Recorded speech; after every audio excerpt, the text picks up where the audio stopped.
Before we even start this video with a hello, I just want to say this will contain spoilers.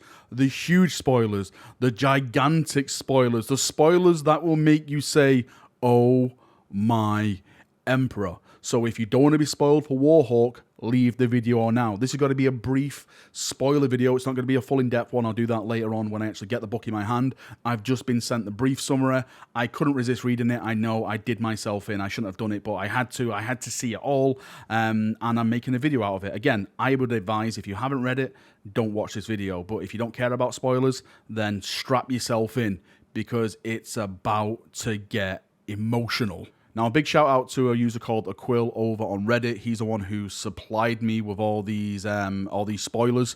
So if you want to go check it out for yourself, there's a link in the description right there. I'm actually going to cover 3 of the main plot points, which is the White Scars, the Death Guard, and Sigismund at the Siege of Terra. So let's jump in and let's start with the White Scars. So with the White Scars, we are introduced to a new White Scar character named Jangsai, hopefully I'm pronouncing that right, who is one of the new bloods of the White Scar generation. These Astartes were recruited, raised and trained over the course of the Heresy. They have been rushed through their ascension program in order to meet demands of the war. Now, this recruit isn't from Chikoris or Terra. He's actually been recruited from a tributary world, which happens to be the same planet that the captain of the last remaining orbital plate is from. This plate is named Skyplate and has for the majority of the siege been chilling over the inner sanctum without a mission. Jangsai has been sent there to recruit the Skyplate for the Khan's next strategy. Now, Jagatai Khan learns that the spaceport was part of the Saturnine plan and is mad that he was lied to as he was used as a device for that to fall. Jagatai Khan summons his senior officers and outlines his big plan. He intends to retake the Lions Gate spaceport, currently occupied by the Death Guard and Mortarion. The basic outline is he will lead the White Scars in a 3-pronged attack across the distance between the spaceport and the Colossi Gate, supported by the combined Imperial Army units. Jagatai Khan also plans to use the Skyplate to shield the ground attack from orbital bombardment, using its sheer size to tank the hostile fire. The White Scars begin their advance on the spaceport. The fighting is brutal. The Skyplate sacrifices itself in the process, protecting the White Scars, but they eventually get there. The White Scars begin the hard slug against the Death Guard in the confines of the spaceport. It starts to go well for the White Scars in the beginning, as they had the advantage of the open fields outside of the spaceport, but inside it's a complete different story. The port itself has been turning into a Nurgle-infested demonic playground, and Jagatai Khan decides he needs to face Mortarion to end the battle swiftly. Khan and Mortarion finally meet and throw themselves at each other in an epic 1v1 at a top of a tower. A common theme that has been raised at a few points in the book was how indecisive the last fight was between them on Prospero. Now that Mortarion is a demon prince, how is the Khan supposed to beat him? The answer is, he doesn't. Mortarion absolutely beats the crap out of Jagatai Khan, but the Khan just won't stay down. He's throwing insults and burns at Mortarion that are causing more trauma than Jagatai's sword. Eventually, Mortarion has had enough and goes for the killing strike, which he lands.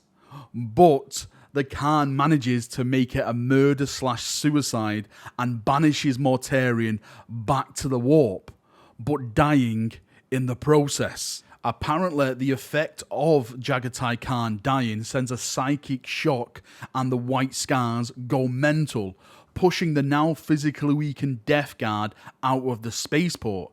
Shabin has a heart-to-heart with Jangsai and manages to prevent him from destroying themselves in the process.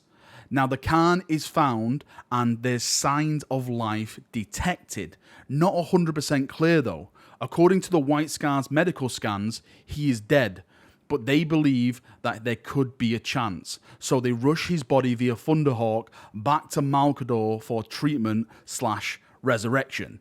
The story ends with the White Scars planning to turn the guns of the spaceport back onto the orbiting fleet, and because they are now fully isolated behind enemy lines, there is no hope of them making it back to assist the defense at the Eternity Gate. Now, with Sigismund's story, this is where the fun begins. This is what we've been waiting for when it comes to Sigismund. So Sigismund starts off with him actually getting a new sword, and he absolutely loves this new sword. So following on from the last book, Legio Mortis succeeds in breaching the Mercury Wall, opening a way for the traitors to assault the Inner Sanctum. Now, in the meantime, Rogel Dawn has got over his grudge with Sigismund that has gone back now to the Battle of Fal, and he orders him to lead a charge in holding off the traitors while he organises the withdrawal of the surviving Imperial forces to the Inner Sanctum. On the way to this front, he meets Khalad Hassian. Khalad Hassian is Malcador's right-hand man. He gives him a new sword. This is where Sigismund gets this new sword, a new black sword. Then he leaves. The sword itself then starts whispering to Sigismund, apparently, and, telling him, like, you are the Emperor's champion kind of thing. Sigismund remarks, like, it's weird how the Emperor apparently had all these special type of weapons with a specific purpose for people in mind just lying around.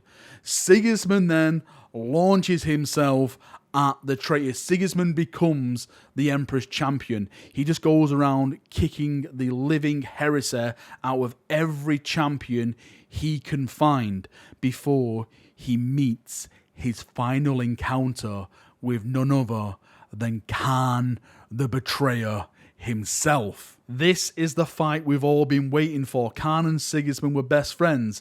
Sigismund learnt to wear the chains that attach his sword from Khan in the cages through all their practice duels, and now we're finally seeing them unleash upon each other in all their rage, their heresy, their faith. Everything has been slung into this. The battle, I've been told, is absolutely amazing. These are the sons of gods, as some may say, but there can only be one victor, and that victor is Sigismund. Sigismund kills Khan, and thus killing Khan completes his transformation from being the first captain of the Imperial's Fist to the Emperor's champion himself. I'm going to leave it there with the spoilers so far because I'm going to wait till the actual audiobook comes out to do my full spoiler video, but I just want to talk about some of the biggest points in that actual book. Sigismund fighting Khan, Mortarion fighting Jagatai Khan, should I say, Khans versus Khans and stuff. Everyone dying. Everyone did well. The only person who survived was Sigismund. Oh my holy emperor. What an absolute roller coaster of a ride. I can't wait to get this an audiobook. I can't wait for the actual book to come out itself. It's all pointing towards October. As I stated, I think there was like a problem in New Zealand or Australia, and they got sent out by mistake to a few people, and the spoilers are all over. Going 40k lore, they're everywhere now. So yeah, you have to be careful. Tell your friends if they don't want to be spoiled to make sure what they click on and stuff when it comes to certain topics surrounding lore around the Siege of Terra. Anyway, that's enough waffling from me. I would love to know what you think about that. Is it massive for you? Is it big? Is it small? Don't you care? What do you think? Tell me about the Khan. Is he dead? Of course, he can't be dead, right? How are they going to revive the Khan? Mortarion being banished on Terra itself. That is massive. Mortarion banished upon Terra. Oh my bloody god. And of course, Sigismund now becoming the Emperor's champion. Anyway, see you now. Have a great day, and bye-bye.